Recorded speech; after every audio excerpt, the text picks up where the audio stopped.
Hey everybody, hello and welcome back to our channel Info Island and guys welcoming you all to another exam analysis video। और guys आज का video आपके लिए काफी special होने वाला है क्योंकि आज की इस वीडियो में हम बात करने वाले हैं DSSB PRT जो कि आज यानी कि 17 फरवरी 2026 को आपका एग्जाम कंडक्ट करवाया जा चुका है। उसके एग्जाम एनालिसिस की आज हम इस वीडियो में बात करेंगे।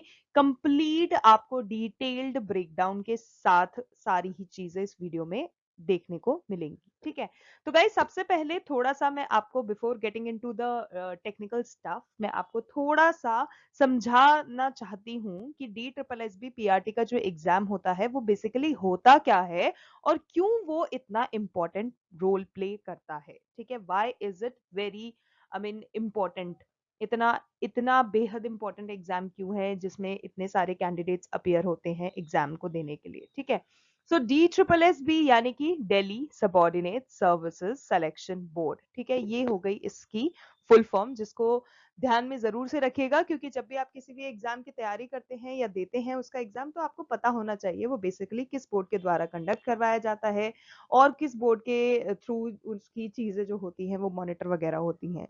सो बेसिकली DSSB यानी Delhi subordinate services selection board जो कि दिल्ली गवर्नमेंट के जो डिपार्टमेंट्स हैं उनके लिए रिक्रूटमेंट कंडक्ट करता है।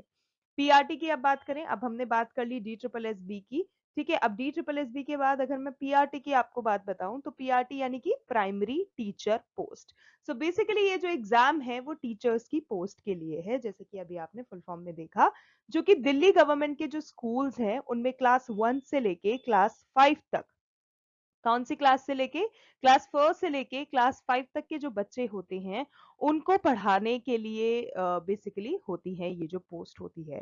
ये जो एग्जाम है ये उन कैंडिडेट्स के लिए बहुत ज्यादा इंपॉर्टेंट है जो कि टीचिंग की जो फील्ड होती है उसमें अपना करियर बनाना चाहते हैं या फिर वो काफी फैसिनेटेड होते हैं टीचर्स की जो जॉब लाइफ होती है उससे, या फिर वो कहीं ना कहीं अपने आप को एक हिस्सा बनाना चाहते हैं दिल्ली के जो स्कूल्स हैं उसमें अपने आप को नौकरी लगवाना चाहते हैं। तो this particular thing is all for all of those candidates, specially जो दिल्ली गवर्नमेंट स्कूल सिस्टम है, अगर आप कहीं ना कहीं उससे जुड़ना चाहते हैं then DSSB PRT exam is your call. ठीक है, अब बात करें वही बच्चों ने जिन्होंने 17 फरवरी का पेपर दिया है, उन्होंने आज के पेपर में क्या क्या फेस करा है, जो जो चीजें उन्होंने अपने फीडबैक के द्वारा हमें आज बताई हैं, आज हमसे शेयर करी हैं, वो सारी ही चीजें मैं आपको इस वीडियो में बताने वाली हूँ।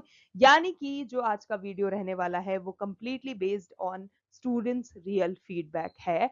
तो फिर वीडियो को देखते दौरान अगर आपको कहीं लगे कि कुछ चीजें मिस हो गई हैं या फिर उनको एडिशन करना इंपॉर्टेंट है या फिर आपको लगता है कि हाँ यार ऐसा था ऐसा नहीं था, अगर कुछ भी ऐसा कोई चीज होता है जो आप फेस करते हैं वाइल वॉचिंग द वीडियो, आप जरूर से उसको कमेंट करके बताइएगा। We will take care of all of your comments in that. ठीक है, तो इसके अलावा आपको क्या करना है, अगर आप चैनल पे नए हैं, चैनल को अभी तक सब्सक्राइब नहीं करा है तो जरूर से जाएं, चैनल को सब्सक्राइब करें, नोटिफिकेशन बेल आइकन को हिट कर दें जिससे कि आपको मिले इतने informative videos on a daily basis और हमें मिलता रहे आपसे दिया हुआ थोड़ा सा प्यार और मोटिवेशन, जिससे कि हम इस तरह के वीडियो आपके लिए डेली लेकर आते रहें। ठीक है, so that's all about the talking. अब मैं आपको थोड़ा सा एनालिसिस देना चाहूंगी वो सारी चीजें जो हमें बच्चों ने बताई है, जो उन्होंने सेंटर पे फेस करी है, जो एग्जाम में फेस करी है, या कौन कौन सी ऐसी चीजें हैं जो कि आगे आने वाले जो बच्चे हैं जो पेपर देंगे उनको ध्यान में रखनी है। ठीक है, तो सबसे पहले हम मोटा मोटा कवर करते हैं पेपर का डिफिकल्टी लेवल जो बच्चों ने बताया। तो गाइज आज के इस पेपर का जो डिफिकल्टी लेवल था वो रहा है मॉडरेट। ठीक है, बच्चों ने बताया कि पेपर बहुत ज्यादा डिफिकल्ट नहीं था, बहुत ज्यादा आसान भी नहीं था, लेकिन क्योंकि दो सेक्शन थे, सेक्शन ए और सेक्शन बी, जिसमें कि गाइस काफी ऐसे बच्चे थे जिन्होंने बताया कि मैम सेक्शन बी तो बहुत ही आसान था। अपार्ट फ्रॉम जो मैथमेटिक्स के क्वेश्चंस थे वो भी मतलब ऐसा नहीं है कि टफ थे तो इजी, लेकिन क्योंकि कैलकुलेशंस उसमें काफी ज्यादा थी उसके कारण थोड़े से बच्चों का वो कैलकुलेशंस करने के चक्कर में टाइम मैनेज नहीं हो पाया और उनके पैडागोजी के कुछ क्वेश्चंस छूट गए। लेकिन क्योंकि चाइल्ड पैडागोजी बहुत आसान आ रही है तो आप जरूर से उस पर ध्यान दें और ऐसे ऐसे चीजें पहले अटेम्प्ट करें जो कि आपको लगता है हाँ आसान है, जैसे कि रीजनिंग हो गया बहुत सिंपल आ रही है, चाइल्ड पेडागोजी है वो सिंपल आ रही है, तो आप जरूर से उसको पहले अटेम्प्ट कर सकते हैं। इनफैक्ट हिंदी और इंग्लिश भी कहीं ना कहीं इजी ही नोट पर रही है आज के इस पेपर में, ठीक है। Maths as I just told you थोड़ा सा कैलकुलेटिव रही है। क्वेश्चंस की बात करूं तो मेंसुरेशन का बच्चों ने बताया काफी क्वेश्चंस थे, ठीक है। इसके अलावा बच्चों ने बताया जो SICI होते हैं हमारे सिंपल इंटरेस्ट और कंपाउंड इंटरेस्ट के क्वेश्चंस काफी देखने को मिले। इसके अलावा प्रॉफिट एंड लॉस मतलब वही जो time and distance etcetera etcetera, वही जो अरिथमेटिक के क्वेश्चंस होते हैं वही सब कुछ देखने को मिले हैं मोस्टली, क्योंकि अरिथमेटिक के क्वेश्चंस थे वो ज्यादा थे। एडवांस के क्वेश्चन थोड़े कम थे लेकिन अरिथमेटिक के क्वेश्चन ज्यादा थे। और कैलकुलेशंस तो सब में ही आपको करने का जरूरत रहेगा इफ इट इज मैथमेटिक्स, ठीक है। अब क्योंकि कैलकुलेशन बेस्ड क्वेश्चंस आ रहे हैं तो आपको क्या करना है, आपको टाइम मैनेज करना बहुत जरूरी है। आपकी स्पीड एंड एक्यूरेसी इस तरह से लेकर चलो कि भाई कहीं भी किसी भी सेक्शन का कोई भी क्वेश्चन छूटे ना, क्योंकि बच्चों ने बताया पेपर इस हिसाब से बना हुआ है, अगर आपने एक बार कोई चीज छोड़ दी तो फिर वो गई, आपका पेपर छूट जाएगा।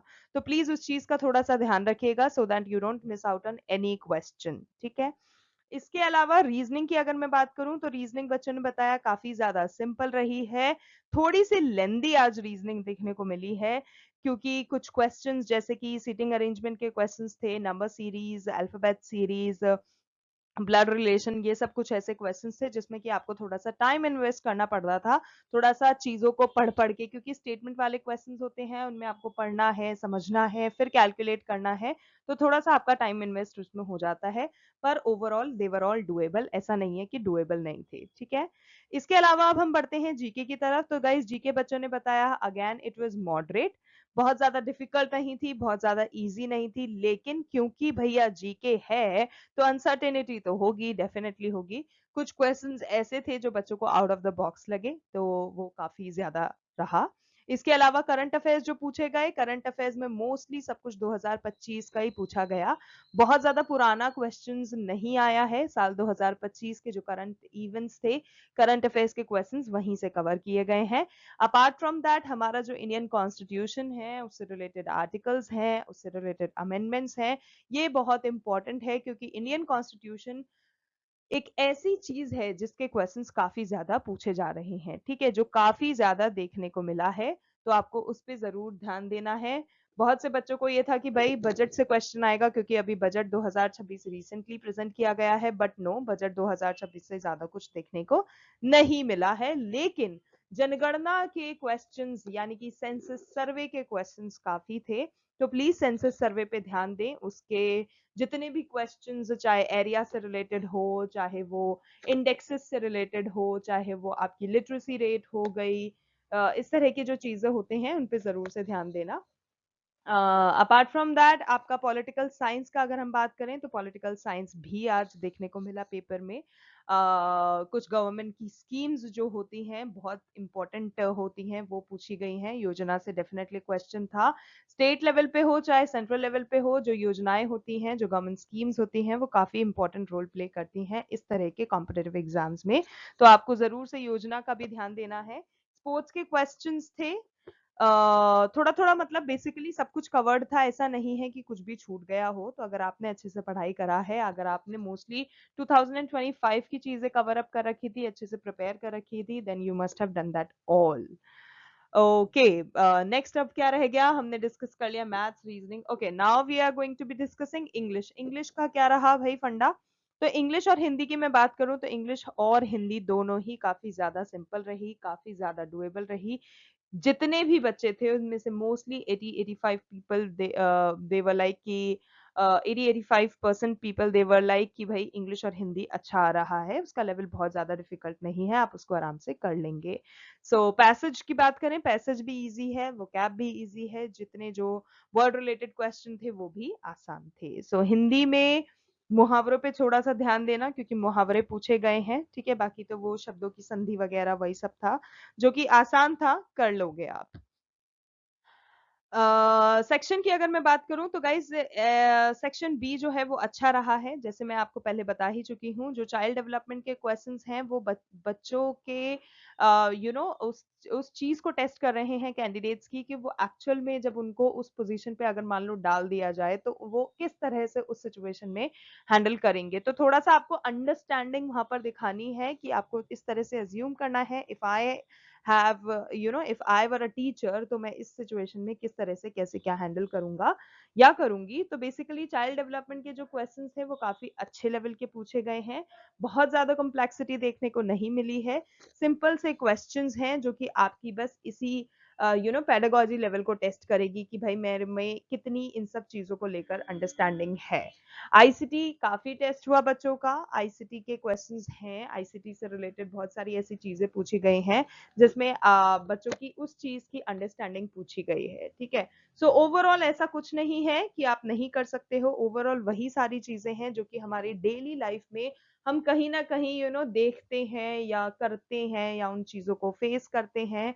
तो उसी पर बेस्ड थे क्वेश्चंस। तो सेक्शन बी में तो आपको मैथ्स के अलावा मेजरली सब कुछ अंडरस्टैंडिंग वाला चीज दिखाना था। ठीक है, तो अगर वो सब कर लिया तो आप चाइल्ड पेडागोजी तो एक चुटकी में निकाल लोगे, क्योंकि वो काफी ज्यादा सिंपल थी। बेसिक से जो क्लासरूम में आप चीजें कैसे हैंडल करते हो ना, किस तरह से क्या करते हो, उससे रिलेटेड आपकी नॉलेज को टेस्ट किया गया है। ठीक है, बस आपको किस चीज पे ध्यान देना है, अगर आपको कुछ ध्यान देना है तो वो है टाइम मैनेजमेंट, क्योंकि टाइम को मैनेज करना बहुत ज्यादा जरूरी है। वरना जैसे बच्चों ने बताया कि पेपर उनका छूट गया है, किसी के 4 क्वेश्चन छूट गए, किसी के 2 क्वेश्चन छूट गए, तो देर आर चांसेस कि आपका पेपर छूट जाएगा। तो प्लीज उस चीज पे ध्यान देना and it will be all set. ठीक है, तो ये मोटा मोटा मैं सिनॉप्सिस आपको दे चुकी हूँ। अब जल्दी से भरते हैं वीडियो की तरफ और देखते हैं बाकी की इंपॉर्टेंट चीजें।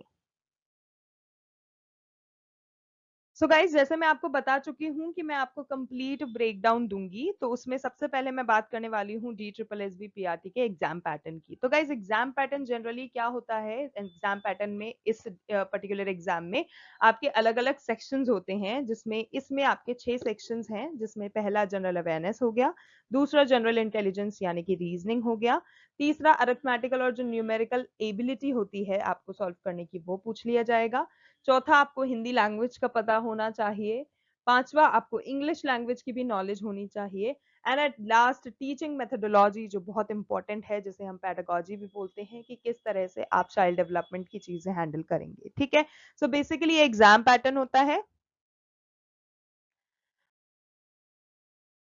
अब हम देखते हैं ओवरऑल पेपर का difficulty in a detailed format. तो गाइस, स्टूडेंट्स का जो फीडबैक हमें मिला है उसके अकॉर्डिंग उन्होंने बताया कि ओवरऑल अगर हम पेपर की बात करें दोनों ही सेक्शंस को मिला के, तो वो मॉडरेट रही है। पैडागोजी से काफी ज्यादा कंसेप्चुअल क्वेश्चंस आए थे, हिंदी और इंग्लिश भी काफी ज्यादा बैलेंस था। मैथमेटिक्स की अगर मैं बात करूं तो मैथमेटिक्स इजी टू मॉडरेट रहा, सिर्फ और सिर्फ कैलकुलेशंस रिक्वायर्ड थी। बाकी जनरल अवेयरनेस में आपके जो करंट अफेयर्स थे वो अच्छा खासा वेटेज उसका देखा गया है। और जो पेपर रहा है वैसे मॉडरेट इसीलिए भी रहा है क्योंकि वो बहुत ज्यादा डिफिकल्ट भी नहीं है, बहुत ज्यादा टफ भी नहीं है। आपकी जो प्रेपरेशन लेवल है उस पर चीजें डिपेंड करेंगी कि आपकी परफॉर्मेंस कैसे रहने वाली है। सो जरूर से अच्छे से प्रिपेयर करके पेपर देने जाएं।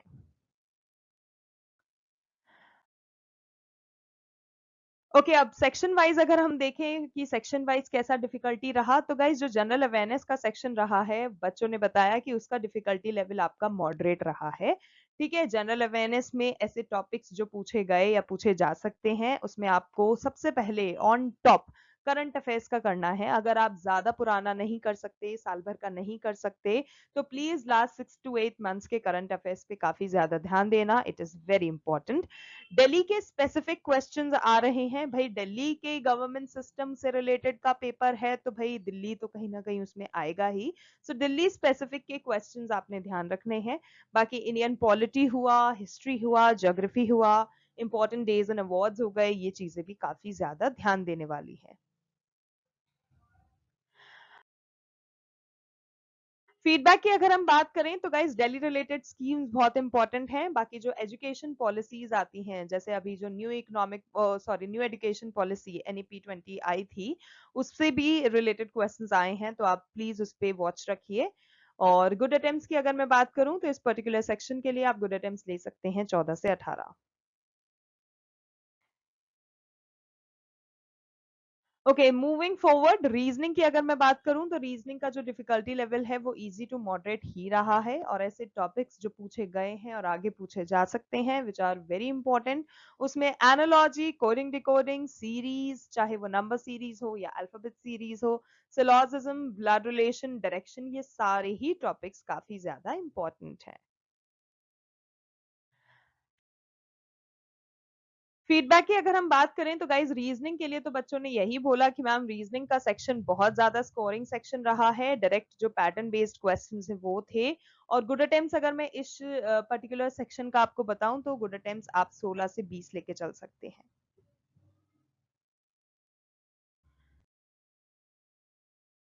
ओके, नेक्स्ट बढ़ते हैं अरिथमेटिक की ओर, यानी कि न्यूमेरिकल एबिलिटी। सो गाइज इस पर्टिकुलर सेक्शन का जो डिफिकल्टी लेवल रहा है वो रहा है इजी टू मॉडरेट, जिसमें आपके सारे ही तरीके के टॉपिक से क्वेश्चंस कवर्ड थे, चाहे वो परसेंटेज हो, रेशियो हो, एवरेज हो, प्रॉफिट एंड लॉस हो, टाइम एंड वर्क हो, सिंप्लीफिकेशन हो, मेंसुरेशन हो, ये सारी ही चीजें कवर्ड थी। और फीडबैक बच्चों ने यही दिया कि क्वेश्चंस जो थे वो बेसिक लेवल के थे, लेकिन स्पीड ज्यादा इंपॉर्टेंट थी, क्योंकि काफी ज्यादा कैलकुलेटिव और कैलकुलेशन ओरिएंटेड क्वेश्चंस थे। अगर इस पर्टिकुलर सेक्शन की गुड अटेम्प्ट्स की हम बात करें तो 15 से 18।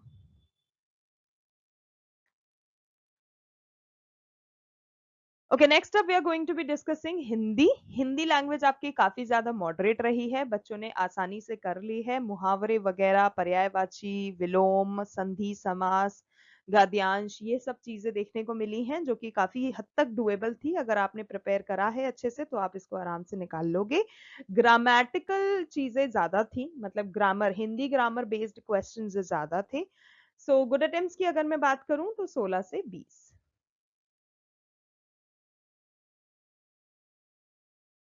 ओके, नेक्स्ट है इंग्लिश। इंग्लिश का कब कैसा क्या रहा, तो गाइज इंग्लिश की अगर मैं लेवल की बात करूं तो इंग्लिश आपका इजी टू मॉडरेट रहा है।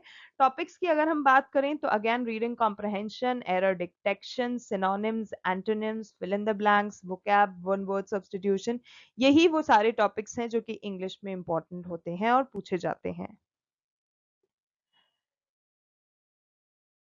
इस पर्टिकुलर सेक्शन के लिए फीडबैक हमें ये मिला कि इंग्लिश जो थी वो मैनेजेबल थी, और जो रीडिंग कॉम्प्रहेंशन था वो मॉडरेट था, थोड़ा सा लेंथ जरूर था लेकिन डुएबल था। गुड अटेम्प्ट्स 15 से 19। And at last we have our teaching methodology यानी कि पैडागॉजी का सेक्शन। इसका जो डिफिकल्टी लेवल रहा वो मॉडरेट से स्लाइटली टफ लगा बच्चों को, लेकिन इजी, मतलब मोस्टली अगर मैं बात करूं हार्डली 20-30% ऐसे बच्चे थे जिन्होंने बोला थोड़ा सा टफ लगा उनको, मे बी बिकॉज उनका अंडरस्टैंडिंग उस तरह से नहीं काम किया होगा। बट 50-60% या फिर 70% आई वुड से बच्चों ने यही बोला कि मतलब डुएबल था, इजी टू मॉडरेट था, बहुत ज्यादा डिफिकल्ट नहीं था। अगर आप बेसिक अंडरस्टैंडिंग उस चीज को लेके लगाते हो तो यही चाइल्ड डेवलपमेंट हुआ, लर्निंग थ्योरीज हुई, नेप 20 रिलेटेड कॉन्सेप्ट थे, इंक्लूसिव एजुकेशन के क्वेश्चन थे, क्लासरूम मैनेजमेंट की चीजें थी, और ब्लूम्स टैक्सोनॉमी, ये सारी ही चीजें थी इस पर्टिकुलर सेक्शन में।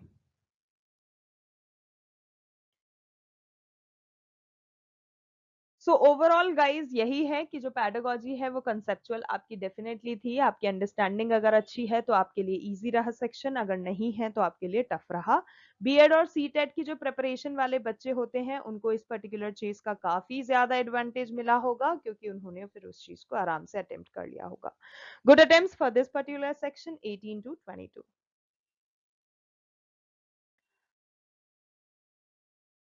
तो गाइज ओवरऑल अगर मैं गुड अटेम्प्ट्स की बात करूं, अब सेक्शन वाइज हमने देख ही लिया है, तो ओवरऑल अगर गुड अटेम्प्ट्स की बात करूं तो सेफ अटेम्प्ट्स की जो रेंज है वो कहीं ना कहीं 95 से 115 क्वेश्चंस में डेफिनेटली जा सकती है, एंड मे बी 120 तक भी जा सकती है एक्यूरेसी के साथ, आई एम सेइंग, ठीक है।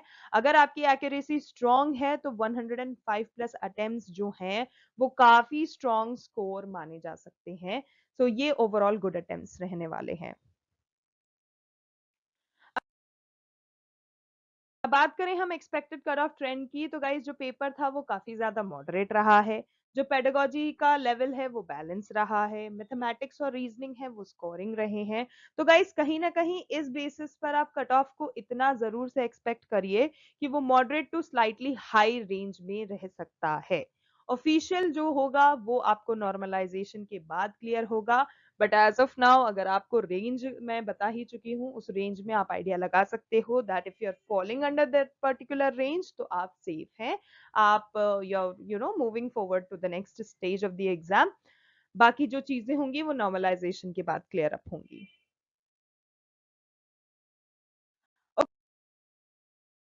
ओके, बात करें स्ट्रैटेजी उन सभी बच्चों के लिए जो अपकमिंग शिफ्ट्स में पेपर देंगे, तो गाइस पैडागोजी और चाइल्ड डेवलपमेंट को काफी रिवाइज करो। अगर वो कर लिया तो पेपर आसान बन जाएगा। दिल्ली स्पेसिफिक जो जीके होती है उसको जरूर से प्रिपेयर करो। उससे रिलेटेड जो इवेंट्स होते हैं वो सारी चीजें ध्यान में रखना। हिंदी की जो ग्रामर है इसको स्ट्रांग रखना, क्योंकि हिंदी तभी आसान लगेगी जब आपकी हिंदी वोकैब अच्छी होगी। ठीक है। बाकी नेप 2020 यानी कि जो न्यू एजुकेशन पॉलिसी आई थी, और भी काफी जो एजुकेशन पॉलिसीज होती हैं, चाहे वो दिल्ली की हो या कहीं और की हो। ऑब्वियसली बेसिकली क्योंकि दिल्ली गवर्नमेंट का एग्जाम है तो कहीं ना कहीं दिल्ली को प्रायोरिटी मिलेगी। पर फिर भी अलग तरीके की जो एजुकेशन पॉलिसीज आती रहती हैं उन पे भी थोड़ा ध्यान रखना, प्रैक्टिस करते रहना, प्रिपेयर करते रहना, वो इम्पोर्टेंट है। बाकी तो टाइम को तो मैनेज करना बहुत ज्यादा जरूरी है, उसको तो प्रैक्टिस करोगे नहीं तो फिर तो पेपर क्लियर नहीं हो पाएगा, छूट जाएगा। सो time management is a must.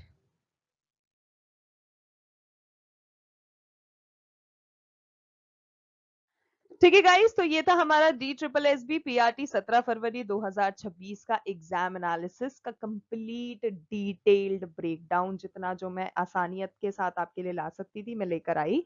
अगर आपने एग्जाम दिया है तो आपने कितने अटेम्प्ट्स करे हैं, कौन सा सेक्शन आपको टफ लगा है, कौन सा सेक्शन आपको इजी लगा है, वो सारी चीजें कमेंट करके जरूर से बताइएगा। We would love to hear that from you. इसके अलावा अगर आपको वीडियो अच्छा लगा हो तो जरूर से लाइक करें, चैनल को सब्सक्राइब करें, वीडियो को अपने दोस्तों यारों परिवारजनों सबके साथ शेयर कर दें, उनकी भी थोड़ी सी मदद हो जाएगी और हमें भी उनसे थोड़ा सा प्यार मिल जाएगा। ठीक है, मिलते हैं नेक्स्ट अपडेट के साथ। All the very best to all future teachers जो कि हमें मिलने वाले हैं इस एग्जाम को क्लियर करने के बाद। Thank you so much for your time. Thank you so much for watching.